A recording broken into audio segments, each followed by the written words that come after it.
Merry Christmas, everybody. This is Ethan, and we're all having Christmas too, but we decided to release another one of our movie episodes that we had on the back burner with old Mr. Brian Godawa. So what we have here is an episode we did about the theme of following your heart. A lot of the Christmas movies you've watched over the holiday season probably had this theme in them: follow your heart, follow your dreams. So we get into that. We look at a bunch of movies, some good, some bad. We hope you enjoy this little side episode.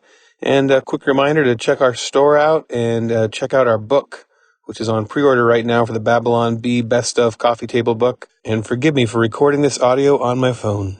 Merry Christmas, and we'll see you in the new year. In a world where fake news rules over all, one bee arises, wielding the stinger of satire, driving it into the unsnopable heart of evil, while eating a Chick-fil-A sandwich. This summer, Satan is about to get owned big time. Starring Kirk Cameron as Joel Osteen. Living large, hanging out with the beautiful people, making lots of money. Kevin Sorbo as Bernie Sanders. They should pay their fair share. John MacArthur as himself. Wicked people. And Kyle Mann and Ethan Nicole. I'm Kyle Mann. I'm Ethan Nicole. With a special guest appearance by Brian Godawa. Amadeus. The blockbuster event of the new millennium. The Babylon Bee Movie Podcast episode. Yeah, it's just a podcast episode about movies. Hello, podcast people. I've got my popcorn all popped and popcorn's popped. 3D glasses are on. Settling in. The big movie episode. Me too. And here we have Brian Godawa with us. We're shushing. As usual. We're shushing the people behind us that are kicking our seats. And have you ever been spat on in a movie theater? Never been spat on. Had ice thrown at you? Mm-mm. Really? Yeah, I've had stuff thrown at me before. It's just kids being little jerks. And how does that make you feel, Ethan? Oh, man. Those kids, you know what I think of them? He's trying to get a sound bite. Total. He's trying to stall till he gets his sound clip ready. I can't find it. Man, why is this so hard? Oh, I know what you're going to do. I can't find it. I give up. Flower bed. They're flower beds. This is very slick.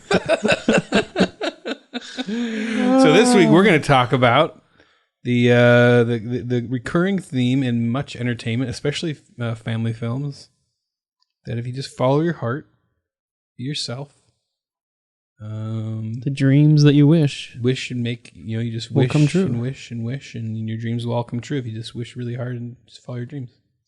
Yeah. So we completely agree with that. Yeah. Isn't that the truth? Yeah, it's the truth. You just need to let it go. Let it go. Let it go. Let it go. Because there's no holding back anymore. Yeah. I pointed out to my kids that song, if you imagine that whole song is about a girl who decided to fart in a house and then lock everybody in and then go outside, almost all the lyrics work. Almost every single lyric. And we laugh our heads off every time we listen. The wind is howling. Yes, everything about the wind sounds like it's about farts, and it's awesome. Man, having you as a dad must be great. Couldn't keep it in. Yeah, exactly. Heaven knows I tried. Yes. So you must have kids too? Yes. Because you don't even have daughters, though. My sons all liked Frozen. That's weird. Yeah. Really? I don't think what kind kids of at that father age. Are you? Disney does a pretty good job now of they know that the boys need so there's always the heroic boy character. Yeah. Even though he's kind of always a goofball. Yeah, always a goofball. But he's got the animal friend, and they did that in Tangled and in Frozen, and I think they know that they're falling into traditional gender roles. It's very sad. Okay, there you go. I'm gonna dress up my kids as Elsa, my boys as Elsa for Halloween. Yeah. I'm just joking. I'm not. Oh. Well, I'll use my Veggietales episode as just to launch this because I think it's a good setup. Sure. So back on our first season of the Veggietales that I worked on that everybody hates on Netflix, we did an episode that I really liked. It was actually outlined by Mike Nelson of Riff Tracks, Mystery Science Theater 2000, and then I wrote the script, and then Doug Tnaple punched it up. So Hollywood. It was like the most, Name drop. Yeah, name drop. Name drop. It was one that was really kind of organically written by everybody. I really like how it turned out, but it was also the most sarcastic episode because it's about this theme in kids entertainment that just follow your dreams and whatever you wish will definitely come true and your life will be perfect. And very almost like Austinian. I don't know if that's the right way to put it, but speaking my that's what language, people want to hear. So this is a scene from that. Laura Carrot, she's on a baseball team and she just dreams that she'll hit a game-winning home run, but she doesn't want to do any practicing or anything because she sees this movie that's kind of a spoof called Air Corgi of like Disney films, and this dog is he decides he can fly an airplane just because he dreams big and he can fly. Now dogs can fly airplanes because he just wants to. Here we go. You know, it's true about dreams, kid. If you dream really hard, whatever you want will definitely happen. Is that Trump? Life will be great. It sounds like him. My dream is to hit a game-winning home run. And I know that if I dream hard enough, I can do it. Just like Air Corgi.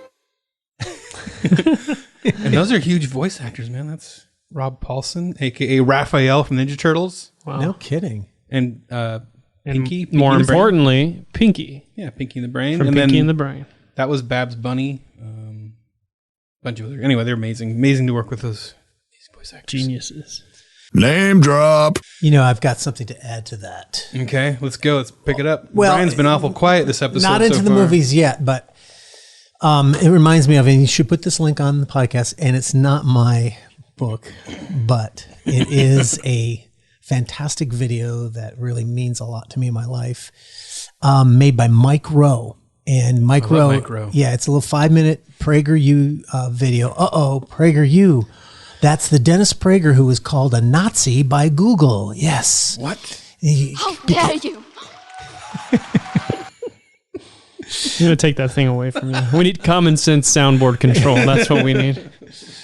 But Mike Rowe does this thing about following your dreams, literally, you know, and he starts it off by saying, you know, so much damage has been done to people's lives because of this belief, you know, and every year on the Oscars, you see some actress come up there and, you know, say, I can do it, so you can too. Follow your dreams. Mm-hmm. And, you know, the tragedy is that so many people have bought that to such an extent that they miss their opportunities, and then they can oftentimes lose both, most of the time lose both. And I say that because it really is a Hollywood mentality, and it seeps into so many movies, you know, and that's why Hollywood is called the Boulevard of Broken Dreams, because that they believe this notion of, you know, following your dream is the ultimate value of all, or following your heart, following your dreams, that kind of thing.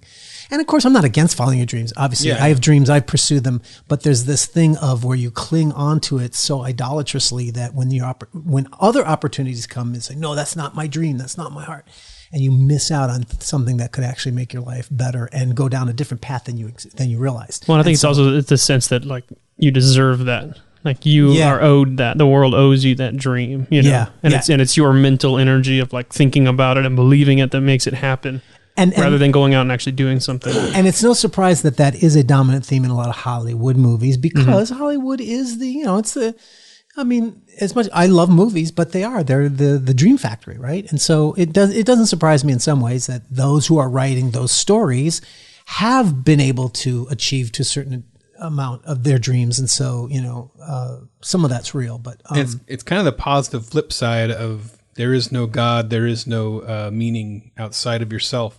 So you create your own meaning and you be your own God. Yes, that's really what it's getting at, right? Yes, absolutely. So this is also good job, Ethan. Good point. 1 point. Yeah, good point. Seriously, we want to get to that because. Okay. We got to talk about Ad Astra. Jumping the gun here. We got to talk about Ad Astra eventually, but Ad Astra. Ad Astra, the movie with Brad Pitt. So sci-fi, but we'll talk about it. It's kind of relevant, but it's like Fight Club in space. Yeah, I'm just kidding. I've never seen it. I haven't either. I haven't heard of it apparently. So let's talk a little bit about worldview. One of my big words, along with transcendence. And the crowd goes wild. He said the word. Worldview. He said the word. Yeah. All our Gadawa fans are screaming. Yes. Yeah. So this notion of follow your dreams, notion of follow your heart, it's connected to a bigger way of seeing things as well. It's not always just that simple, and it's connected to what is called the worldview of existentialism, What is existentialism? Existentialism is it is a philosophy of life that has actual, historical people, philosophers who've supported it, from Jean-Paul Sartre to Camus, etc. But if I could boil it down, it's kind of it's a worldview that might say there is no God. Existence precedes essence, which means a lot of us run around seeking transcendence, meaning, purpose in life. And what that desire for meaning and purpose is a pursuit of transcendence. And existentialism denies transcendence. It says there is no God, there's no creator, there's nothing that creates us. We just exist. And then we create our own essence, because there is, if you say there's an essence, something we have to find, then that means there's something outside of us. And that implies God, that implies transcendence. So existentialism really does deny transcendence. And therefore, it concludes, we just exist. And so we have to make our own essence. And that's going to touch on what you said. But it also is a belief that then concludes, therefore, if that is all there is to this reality, then it makes sense to just pursue experience, just pursue experiencing all that this life has, because there's no real meaning beyond it, that kind of thing. So those are some elements of the worldview. Now, obviously, it gets more technical, but... Would you say that existentialism is a tradition of philosophical inquiry which takes as its starting point the experience of the human subject? Like, not merely the thinking subject, but the acting, feeling, living human individual? Yeah, that's a good internet definition. Dang it. Was that Webster's? That was brilliant. Wikipedia. No, that's actually... Why don't you use Wikipedia? That was just the first thing that came up. Okay, well, for no political things, though. Absolutely. No, and that's why, in a sense, whenever you see this sort of focus on the personal subjective, the feelings, the heart, that is an expression of existentialism. Think of it this way. The word, it's a big word, but existentialism. So it's a focus on my existence, existing, experiencing, that kind of a thing. So it's very subjective. It's very personal. It's very, I make my own way. I create my own values. I am my own, captain of my own ship, that type of a thinking, that type of thinking. And so one of the consequences of that is, therefore, I follow your heart, in my book, Hollywood Worldviews by Brian Godawa, I literally do examine existentialism and humanism and various other worldviews, postmodernism, and I talk about specific movies. But one of the things that I bring out in the book is that I lost track of what I was going to say. Mental breakdown here. What was I saying? You need to create your own purpose. Thank you. Really? Did I just help? Kind of. Oh. Got me back on track. I was just trying to be funny. But so my point was I give actual examples where they literally use that phrase, follow your heart, There's movies like Joe vs. Volcano. These are some older ones, but they're classics. The Truman Show, this kind of stuff. And we'll talk about those specifically, but the idea there is that, so you follow your heart because your heart is the one thing you trust. Don't trust anything, but trust your own heart. And whether it's Frozen or any of these movies where they often pit the world, the people, the community versus the individual. And this is a common theme in a lot of stories. It's fine. There's nothing wrong with it. There's not right or wrong, because the individual versus the community, you need both, but there are also problems with both. But the existentialist tends to stress the individual to the extreme. It's the supreme. Why? Because there is no external reality that you are accountable to. It is just you, and you create your own reality, so to speak. So follow your heart. That's what is because if you follow what other people tell you to do, like the movie Zelig by Woody Allen, the story of the guy who basically he was others directed. Everyone he was around, he became like them. So when he was around Adolf Hitler, he started to look like Adolf Hitler. When he was around Winston Churchill, he started to look like Winston Churchill. So it was this silly comedy that but the point of it was he needed to define himself by his own self. And there's of course some truth in this. I'm not denying that, but existentialism takes that to the extreme And so what happens is then follow your heart becomes the goal of your life, and to the exclusion of all others. And then that's where you can make it look like it works perfectly in a movie, but in real life it destroys many lives. So one example might be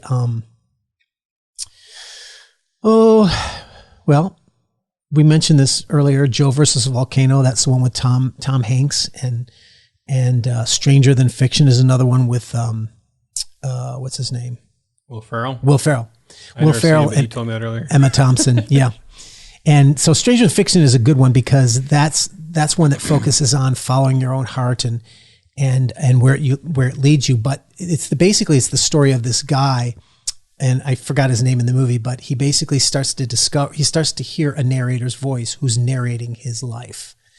And it's like the narrator is defining what his life is to be. And then it turns out that the narrator is an actual woman in real life, and that's Emma Thompson. So he's trying to track down the narrator so he can take control back from, of his own life, And there it's obvious. Don't let others define your life. Don't let others write your story. You've got to write your own, follow your own heart. The Truman Show is another classic with Jim Carrey. And that's one where Jim Carrey is this guy who's a simple-minded person who has a very happy life. And one day he starts to learn there's weird things going on. And he basically discovers his whole life, he was born and raised in an artificial environment that's a TV reality show. And he didn't know it. And that it's being controlled by this producer called Christoph. And he's a symbol of God. And so it's Truman's journey as he seeks to realize his life has been controlled by others, and he wants to go out and see the world, but he can't because it's a TV set. It's a lot, right? So let's go to the clip. Oh, you got a clip? Okay. Well, hold on. Let's do it without the voice crack. Let's go to the clip. You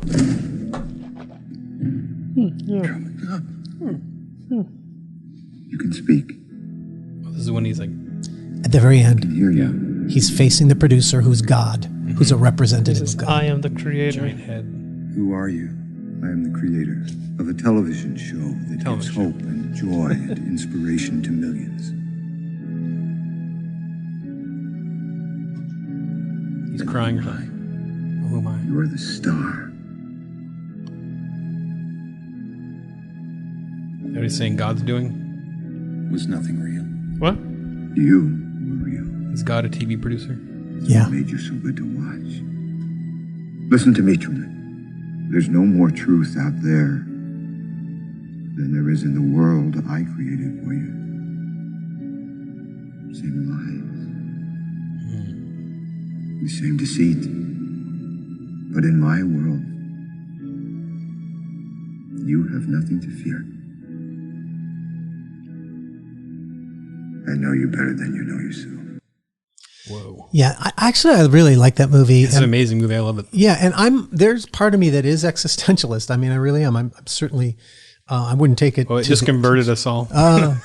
Only in the sense of, there's another element of existentialism that says, look, if there is no God, no purpose beyond yourself, then life is ultimately despair. And that's why, therefore it concludes, create your own meaning, your own purpose. Of course, I say no, then you should kill yourself, because if there's no meaning, no purpose, it doesn't matter. You're dead forever anyway, so just hurry up and get it done with. But nevertheless, I like the impulse. Got dark real fast. Yeah. I like the impulse. So Truman Show is one of my favorites for existentialism in expressing that, because you have this individual Truman, and he's this simplistic person. His life is taken care of and protected. And the God figure, the producer, is a symbol of God because he controls everything, makes it all work, but it's all for his entertainment and the entertainment of the people. But Truman gets to the point where he was facing that God character. And basically, it's a question of, do you want to have God in control of your life, or do you want to be in control of your life? And that's really ultimately against religion itself, because it's all about, stop having some fairy tale God figure control your life and take control of your own life, take responsibility. And that's a very existentialist notion. And therefore, so he would rather walk off the set of protection into the dangerous world and be free than to stay protected and controlled. Now, there's actually, like I say, there's some truth to that if you understand it in certain contexts. Like, I think of that with government. Like, if the government controls your life and protects you and takes care of you, but then you have no freedom. Yeah. But if you're free, the more free you are in a country, the more dangerous it is and you can get hurt. But yeah, I prefer freedom more. So there's a sense of that in which I agree with. But then when you take it to the philosophical level and apply it to God, then what you're saying is, well, I don't want to have God. I want to be on my own. I want to be my own God and take care of my own life. And at that level, I think it becomes philosophical and spiritual, and I think it fails. It seems like at the heart of this philosophy is the idea that we're all unique and we have something to offer, that we have the ability in us to actually create a story that's better than what anybody else could do. And that begs a question, like, is there an author of us? Like, are we, to me, that points to creator, the idea that we're just, because we just had lunch, I'm like belching up salad right now, making horrible sounds. Did you hear the gurgle in my throat? That was a gurgle in my throat. That was a throat gurgle, not a stomach gurgle. That was yours or mine? That was my throat gurgle. That was mine. Because I took a sip of this. We're like in the fire swamp here. I don't know what's going on. Glad it wasn't me. It was a good lunch, pastrami. But yeah, just I lost track. Of He said that we have an author. Yes. Yeah, just that idea that with a capital A. To me, this is the dividing line between so much. Is either there's a meaning to be found in this world, or we make it ourselves. Like, that is the dividing line on most of the culture war, I think. The whole, the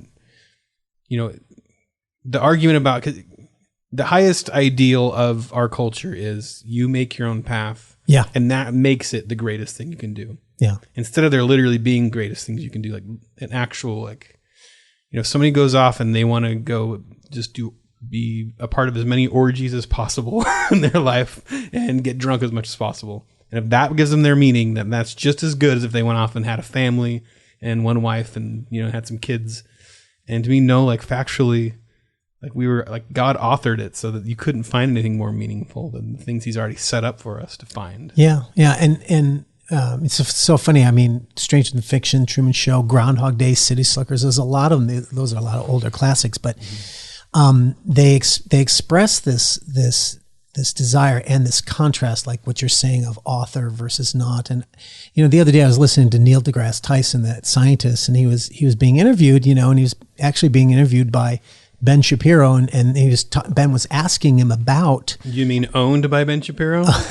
No, actually, on this interview show, Ben does not attack people. He lets them talk, and he throws out challenging questions, but he's not debating them. He's characterized like that, but he almost never is. No, absolutely, he's very polite. Yeah. Oh, in fact, and Neil had a great time, but I bring it up because he was talking, and Ben saying, well, if science is all there is, and, then where do you get meaning, purpose, and all that kind of stuff? And Neil deGrasse Tyson said what is common in most of these scientists, famous ones, the evolutionists and stuff, they always say, well, look, there is no transcendent meaning. There is no transcendent purpose. There's only these material processes. And so there is no meaning to discover, which is what the transcendent or the religious person says. We discover it. Why? Because it's outside of us. Right. But they say, so there is nothing outside of us, therefore we create it. Mm-hmm. But the problem is, if you say that and you don't think it through, what you're saying is, if I created and I'm a serial killer, that's just as valuable as if I'm Mother Teresa. I think we said that in the last time you were here. Yeah. We said, Hitler, you do you. Yeah, exactly. And that's the problem with all of these. Kyle said it. It was funny, Kyle. Yeah. Thank you. So you had one good joke back then. Yeah. I'm very optimal with my words. I only say a few things. Optimized? I'm very... optimized with your words? Optical. With my words. Okay. Optimus. I see them. He's the Optimus Prime of jokes. But I think this is the lie of it all, and the lie of it all is that the people who say, well, there is no meaning, purpose, therefore you create your own, but then they create meaning and purpose of their own that matches up with the notion that there is a transcendent God. And like they thought of it. So what it is they don't want to have a God over them telling them what to do, but they want the benefits of the morality of that God and the system that God creates, like don't steal, don't murder, don't do stuff like that, because of course that's wrong. But of course, it's not wrong if there's no transcendent meaning or purpose. And so a lot of these movies that I would say, like you, I like them. I love Stranger Than Fiction, Truman Show, City Slickers, Groundhog's Day, Forrest Gump. Forrest Gump was another existentialist movie where the whole question was, are we all just like a feather floating in the wind? Or is it all... now. Don't you be afraid, sweetheart. Sorry. Death is just a part of life. Something we're all destined to do. I thought it was going to be a box of chocolates. I didn't know it, but I was destined to be your mama. Destiny. I did the best I could. This is from Forrest Gump. You did good, Mom. It is your destiny. I happen to believe you make your own destiny. Oh, there it is. Make your own You destiny. have to do the best with what God gave you. Wait, what God gave you? What's my destiny, Mom? You're gonna have to figure that out for yourself. Life is a box of chocolates, Forrest. Oh, you never know what you're gonna get. Oh, that's a classic. Forrest Gump is one of my favorite movies, but it's a great movie. And by the way, I went up to the writer of the movie when it first came out, and I asked him personally. I said, "Were you Where was he standing? Like at a Wendy's? No, it was at a WGA meeting. Okay. He talked and stuff, and I went up and I said, were you deliberately writing existentialist? Scum? And he said, yeah. He goes, wow. no. I mean, he was like, yeah, that's, and again, this is not all evil. What I'm saying here, I agree with some of what they're saying, but the essence of it is there is no God, so you make your own way. And what I like about Forrest Gump was it at least tried to struggle with the issue of destiny versus chance, right? I mean, that's what are we feathers or so it's destiny versus chance, and that ultimately is what that means is if there's destiny, that means there's a transcendence, there's a God, and that was of course Gary Sinise's character, Lieutenant Dion. His journey was he wanted to find meaning and purpose by dying in a war, and because he thought that was the transcendence that he needed, right? Mm-hmm. Every person was looking for this thing outside of themselves, but they needed to find it within. That was the point of the story. And that's all fine and dandy, but that's assuming that there is still a moral, transcendent, objective world that you're accountable to. So it's cheating, basically. It's saying, well, I don't want to have a God out there who tells me what to do. I want to create my own life, but it's what I create can't be Hitler, can't be genocide, can't be racism. It's like, well, no, actually it can if you're consistent. And that's the problem with these movies. They're never consistent. And it creates this illusion that you can find this, or you can create good meaning and purpose, but that's rarely what actually happens if you are consistent. And if you can create your own meaning, so if Lieutenant Dan's going to find his meaning in being in the war and serving his country, then, and if he was wrong about that, he came back and he was like, lost his legs and he was a drunk, and then how's that work? How do you create your own meaning and then you're wrong about it? Well, that means that you're answering to another truth that's outside yourself, right? Yes. If you can be wrong about it. And by the way, that's why I think makes Forrest Gump a masterpiece, is because good art will not be propagandistic. It won't have just one view. It will have a viewpoint, but it is fair to multiple sides and allows enough ambiguity for people to see the truth on both sides without being relativistic. Lieutenant Dan's story was very interesting to me because his journey was with God, actually. Yeah, he's like yelling at God. Yeah, well, because when he loses his legs and he loses his chance to die in a war, he gets mad at God. And the hurricane is a symbol of God, and he's cursing God. And then afterwards, what happens? He comes to peace with God, and he gets baptized. He jumps into the sea, and that's a baptism. And that's when he's happy and he's found his peace with God, at least with God as he understands him. And again, God can exist within an existentialist worldview, but it becomes one more of multiple choices of how you're going to create your meaning. Okay, if you want to believe in some God that gives you meaning, okay, that's fine too. So, but my point is at least that it gave voice to that perspective, which I really appreciated, I noticed that when he got baptized, it was a total immersion and not the fake like sprinkling or pouring. Yeah. That's the first thing I've said in like 15 minutes. I just had to get something in. Have you been working on something just because I'm Presbyterian? Is this? You've been trying to. I give voice to our core group of Baptist listeners. All right. Got to call you out, man. By the way, I was immersed, so I have no problem with immersion. I sensed that when you walked in Immersion here. is one of many baptisms. You create your own. Follow your heart. Follow your heart. Yes. Well, I want to talk about this classic. Rita, if you only had one day to live, what would you do with it? I don't know, Phil. What are you dying of? No.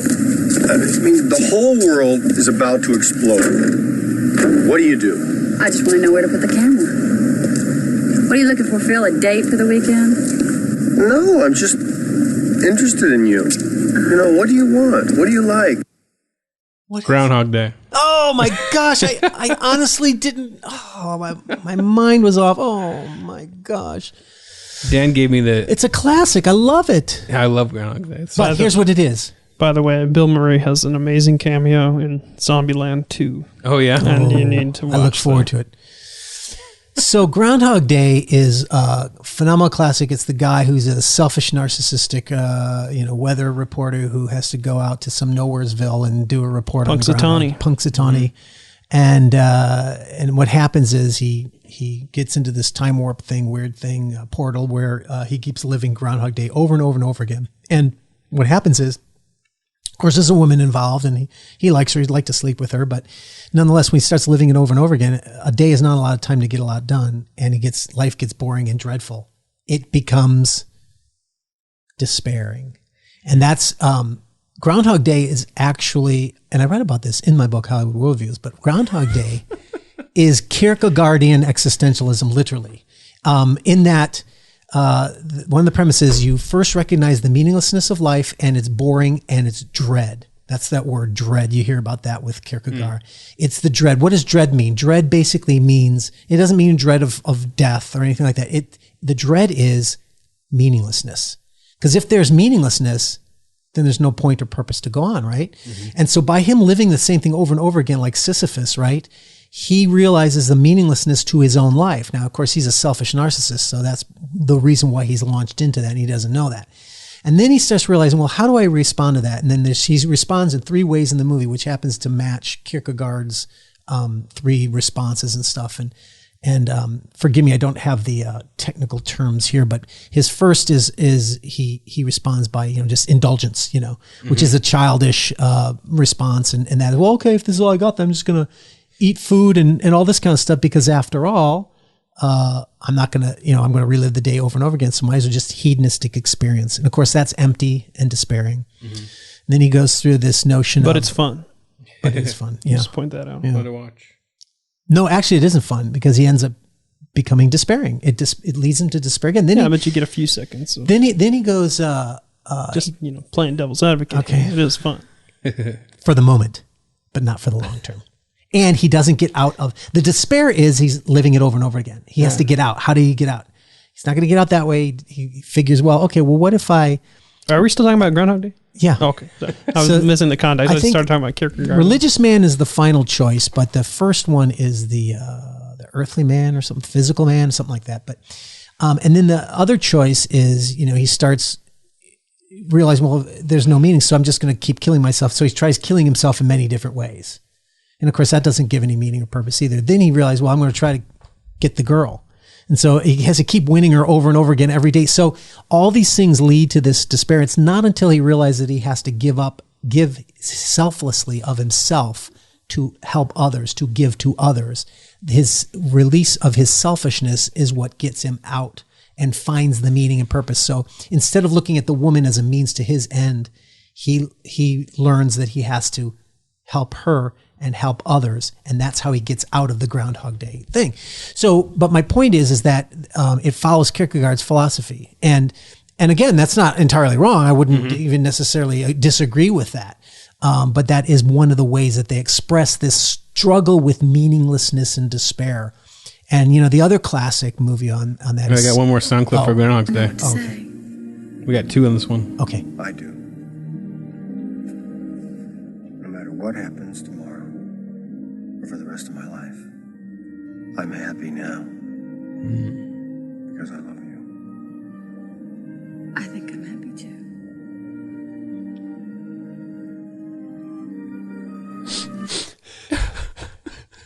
We should listen to the Groundhog Day clip over and over again. Yeah.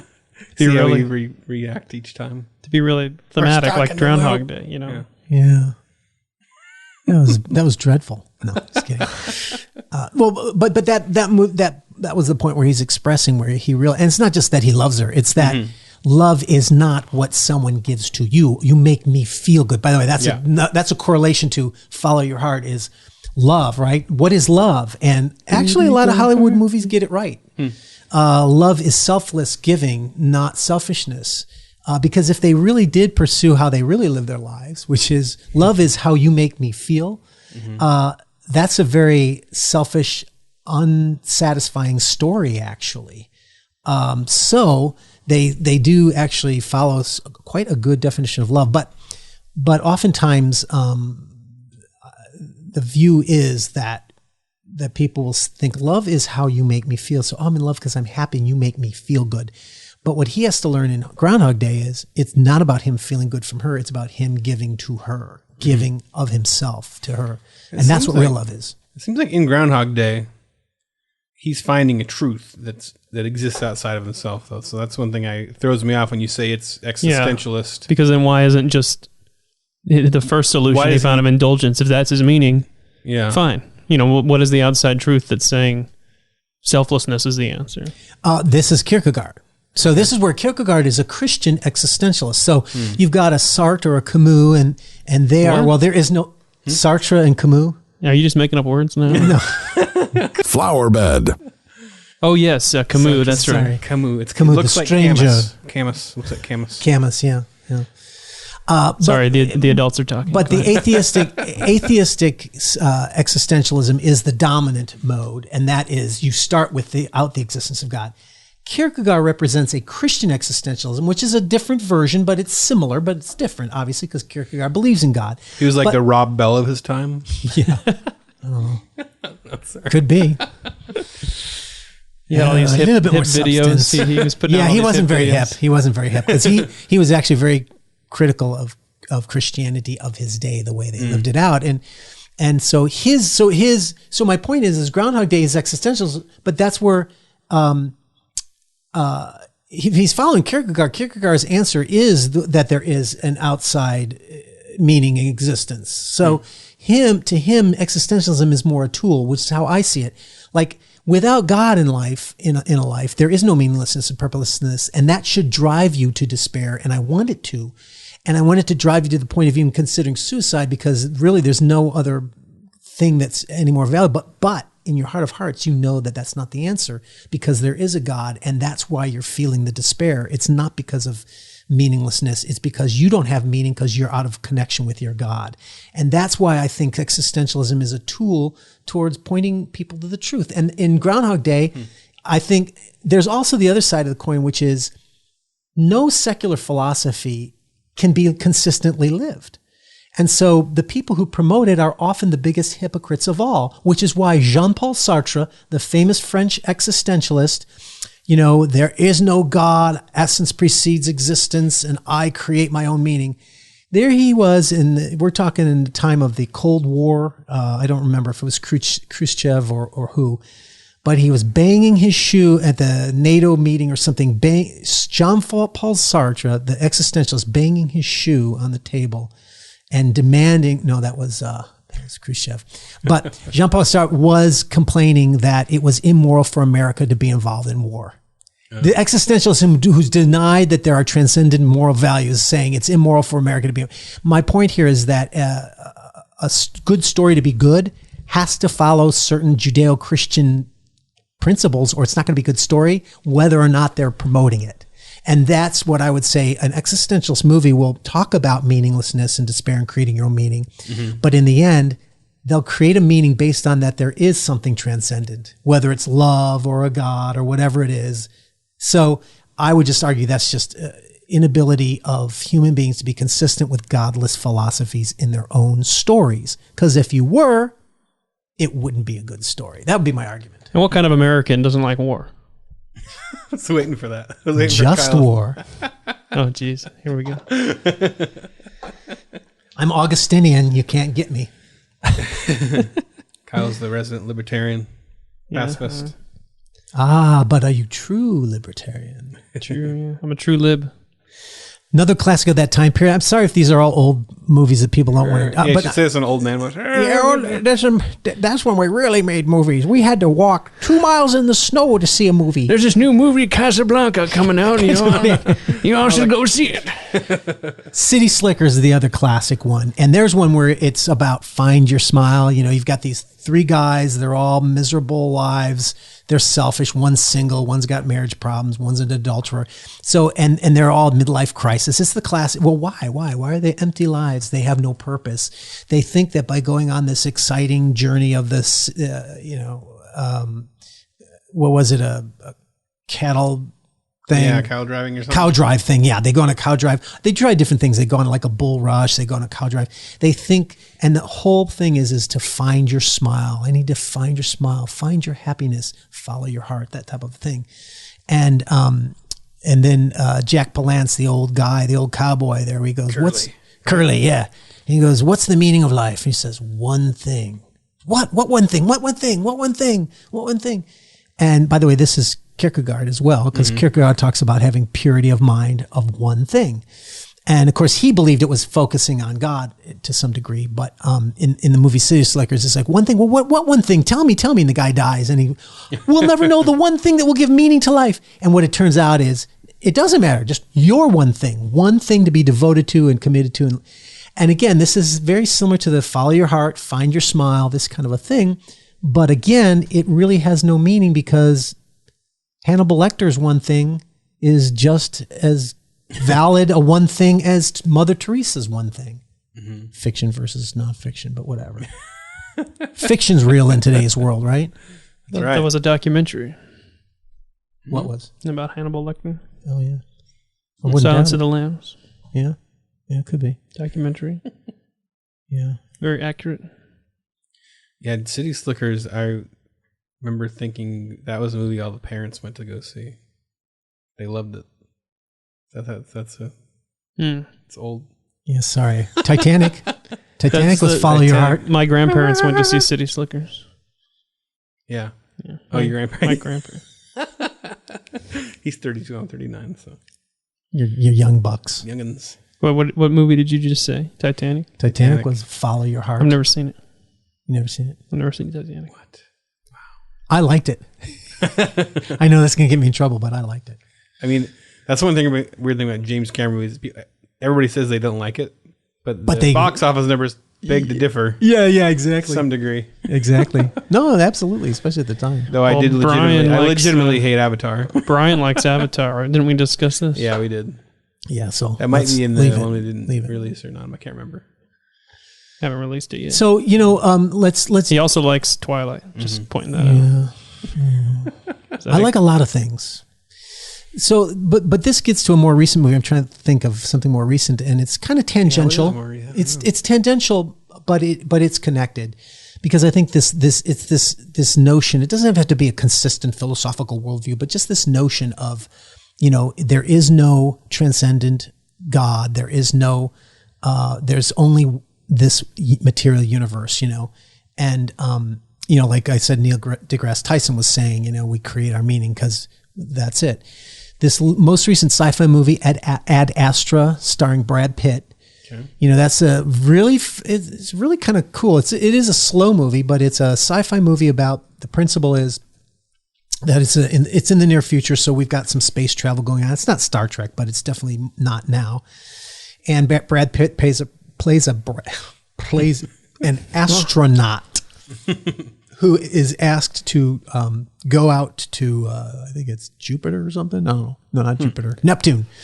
Because his father, who went before him, was a famous astronaut and went years ago and never came back. And he was supposed to do some exploration. And anyway, now they think that he's engaged in something that's creating these waves of energy that by the time they reach Earth are creating massive storms and problems. So he's got to go find his father, and figure out what it is and stop it or whatever. So it's just sort of like searching for your father, and then of course he had a bad relationship with his father, even though he follows in his footsteps. And there's also a God metaphor going on where his father is like a god, and it's his own search for God. And they bring in religion in the movie in terms of, is it just space or is there a God out there? And some people believe in God and he doesn't. And so when he finds his father finally out there, and and they come kind of face to face and stuff. And the whole point was his father had been pursuing that looking for alien life. There is alien life out there. And that's what we're going to find meaning, because we find we're not alone. We're not alone. We're not alone. And he realized when he got out there that no, we are all alone. There is nothing, but he doesn't want to stop. He doesn't want to stop the pursuit. So he goes mad basically. And that's what sort of the story's about. But what's interesting is Brad Pitt has to face him down and bring him back. And his father's kind of going crazy, kind of going mad with this. Like, in other words, there's nothing to find, but he keeps wanting to find it. It's ruining him. It's destroying him, which is also a metaphor for God, right? Trying to find someone that's not there. But what happens is he says, basically, there is, we thought science would give us the answers, but it doesn't. We are alone. And then Brad Pitt says, well, we're all we have. So let's make the best of it. In other words, it's the same thing as the movie Contact, where, Contact, there was alien life, but it's like we have each other, and just having each other is how we get the meaning and purpose that we're longing for in some transcendent God or even in some alien life. And so that I would say would be like a humanistic worldview that says, well, there is nothing outside of humanity. There's no God. There's no aliens. But we're all we've got. So let's just make the best of it. Let's find meaning and purpose in just loving each other. And of course, I wouldn't denigrate that, obviously. But as a Christian, I would say, well, that's good that you love one another, but again, there's no difference between loving one another and committing genocide against one another if there's no God and there's no purpose and no meaning. And you could say, well, I don't want genocide, but there's some people who do. And so the only way that you can really find meaning and purpose in loving one another is if that love is rooted in a higher love or a transcendent love, and understanding a meaning that gives it purpose, that says, no, genocide is not good and love is good. Because otherwise, if you're just creating it, you can't have a standard to you can't have a standard to adjudicate what's right and wrong unless it's transcendent. So if you say there is no transcendent, we're all we've got, like at Astra, then you're just deluding yourself. You're trying to get the benefits of an existence of God by finding meaning in loving other humanity, but there's really no meaning in it. You're basically living a delusion. You are following a fairy tale. I like when atheistic media like that tries to find meaning, and you're supposed to leave with this inspiring feeling, and you're like, this is really depressing. There was this thing that I saw online or something where it was like the eulogy that an atheist wanted read at his funeral, and it's supposed to be really inspiring, and it's like this, when we die there is nothing and we turn into dust, and it goes on and basically says, and then I become stardust and I'm all around you, and it's like, so know that when you see the wind, I'm like, so you're saying that I'm just dead? Like that's the inspiring message. Like you're sitting in a funeral, an atheist funeral, and you're listening to this, you're like, this is not. There's no inspiration in that. You're trying to find it, but there isn't. There's no meaning there. That's exactly my complaint. I'm just like going, you think that the critique is if there is no afterlife, this life is all we've got, so let's make the most of it. But the problem is making the most of it's no different than making the least of it. Yeah, but why? There's no difference. And there's no definition of what the most is. Yeah, exactly. That's arbitrary, and that doesn't matter. And so you're right. I get the same feelings, the same thoughts. Like, you think that's inspirational to say we're just stardust, nothing, there's no meaning in life, and isn't it wonderful? It's like, no, you should kill yourself, actually. Again, there we go with the dark suicide. That's the existentialist in me, because there is a train of existentialism that does lead to suicide because there's no meaning, no purpose, so there is no difference between suicide. Speaking of which, Hemingway killed himself because he was an existentialist, and he wanted to have the final control over his death. So he deliberately killed himself. And that is how, I think Jasper Johns, who was also a famous existentialist, a German, he killed himself as well in order to express the ultimate control, because there's no one that controls my reality. So I want to control my ultimate reality, and there's no meaning and purpose. So he kills himself. It's like, if you're really consistent with this secularism, this atheism, this existential humanism, you're just living in a delusion, and you're believing in a lie, something that you know is not true. There is no meaning, so I create meaning. No, there is no meaning. So there's no meaning to even create, because what you're doing is you're creating fairy tales. And they talk about Christians following fairy tales, right? Yeah. It's like, no, if you create your own meaning, you are the ultimate fairy tale maker. So what do you think it is about this theme that resonates so well with, kids, or at least like in a Disney, like why does Disney keep going back to that? I think it resonates well with parents more. I mean, parents want that. Parents care more about the story. You could have the characters going off and doing all sorts of random stuff, and kids would be entertained. Yeah. I mean, kids watch the Smurfs movie. Yeah, exactly. So they'll watch anything. I think there's something here that has to do with, again, I see it as a reflection of God in the sense of, like Disney is why they, encouraging teenagers to rebel. I think ultimately it's the rejection of the authority of parents in that view, in that understanding, is an expression of the rejection of authority over me, because to become an adult is to take control of yourself. And there's some truth to that, obviously. But in a philosophical sense, ultimately all authority is an imposition upon the self, with philosophically speaking. So the existentialist believes that any law, any morality, any God, any system, any politics is an imposition of alien values upon me, which is a violation of my personal autonomy, my philosophical autonomy. And so that's how the philosophy of existentialism goes. Therefore, it likes to encourage rebellion in teens against parents, because parents are the first step of authority on the progress of authority up to God. You know what I mean? So it's all a pattern of anti-authoritarianism. I'm sorry, that's wrong. Not anti-authoritarianism, anti-authority. Because we would be against anti-authoritarianism, which is an abuse of authority, right?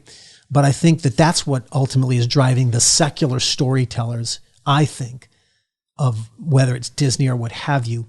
I think they as adults are expressing their rejection of authority by telling stories that can appeal to children who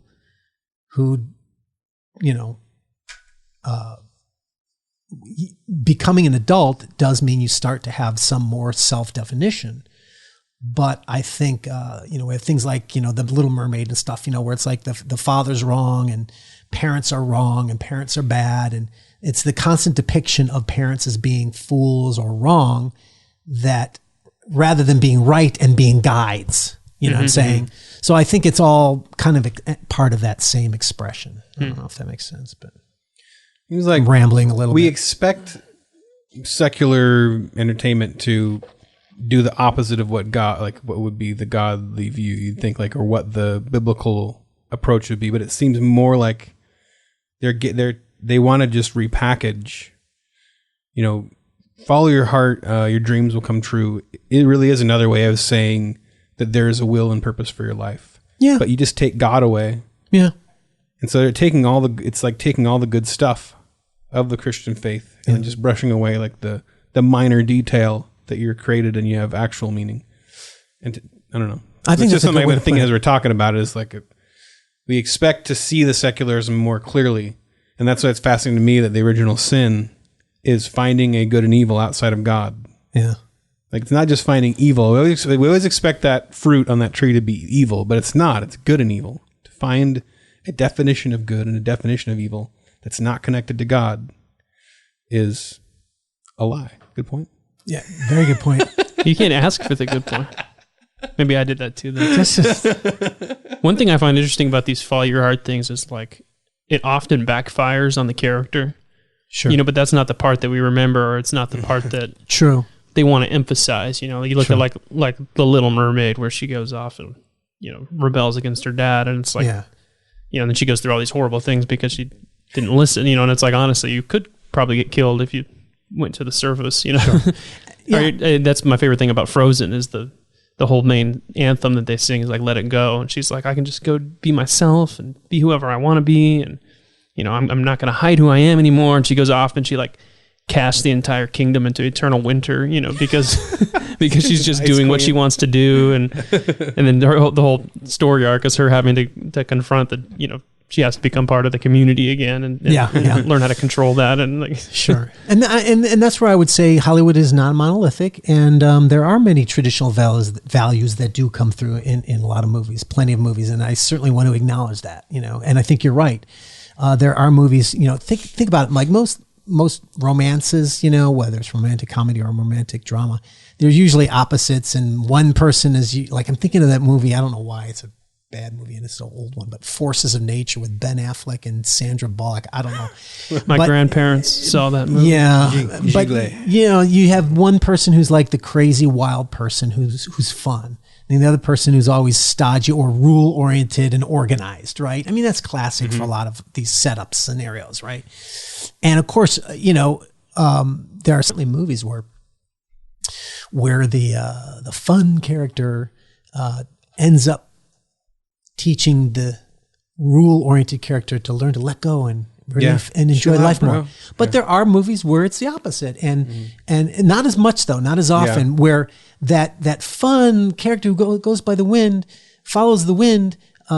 You think that's going to bring you fun, but it actually brings you into disaster. And so but they certainly exist. Both versions exist of values in different movies for sure. I'm trying to think of one example off the top of my head. I can't. I see so many of them. Sometimes I forget the titles. And we've talked to Brian so long that he's forgetting movies. Which is just, we've done it. We've accomplished it. How about for the subscriber portion? Yes. We are going to go into the most pro-life movies. Brian has a list here. Yeah, let's do it. And we'll dive into those. Brian's looking at us like I do. I have a list. Yeah, I just thought of this. He had sent the list. I can add it to it. Cool. But yeah, we'll talk about movies that are pro-life, probably a lot of times not meaning to be. Great. All right. Let's do it. So everybody just follow your heart. Follow your heart. And as long as you end up at the subscriber portion, then you were on the right track. As long as you try hard and believe in yourself, you can definitely do. I'm trying to quote Laura Carrot thing. I don't remember. As long I will dream really hard. That's what she says. I will hit the baseball. Game-winning home run. Oh, yeah. And I never noticed that sounds just like Donald Trump. Yeah. That was Rob Paulson doing our character Tom Celeriac. We added that character and we rejected because people don't like the VeggieTales. So sad. Celeriac. He looks like Tom Selleck. Has a big mustache. Jeez, come on. Classic. Yeah. Kids love Tom Selleck humor. Yeah, they do love Tom Selleck humor. That was one for the adults. All right, everybody. Did you do your subscription pitch already? That's what I'm about to do. I'm about to hawk the wares. Hawk it. So I have many fine goods for you to peruse today. And the main thing is... DC Talk body pillows? Yeah. I just want you guys to know that if you don't subscribe to the Babylon Bee, you're missing out on the most fantastic thing ever, which is a special intro for the subscriber segment written by Ethan and recorded by our voice guy, Dave. You get a lot of bonus Dave material on the subscriber portion because he sends me different takes of things and stuff, and I always throw them on there. It makes me laugh every time. Yeah. So anyway. And don't forget Godawa.com. Oh yeah, Godawa. We didn't ask how to get to Godawa. Godawa.com for all my books and stuff. Yep. Go to Godawa.com. Buy my stuff. Buy my stuff. Yeah, Worldviews. Lots of books. Worldviews, Transcendence, and humanism. Did I say how to actually subscribe? BabylonB.com/plans. And then you can subscribe and get the full podcast and some other benefits. And podcast@BabylonB.com if you'd like to send Ethan any complaints. Thank you.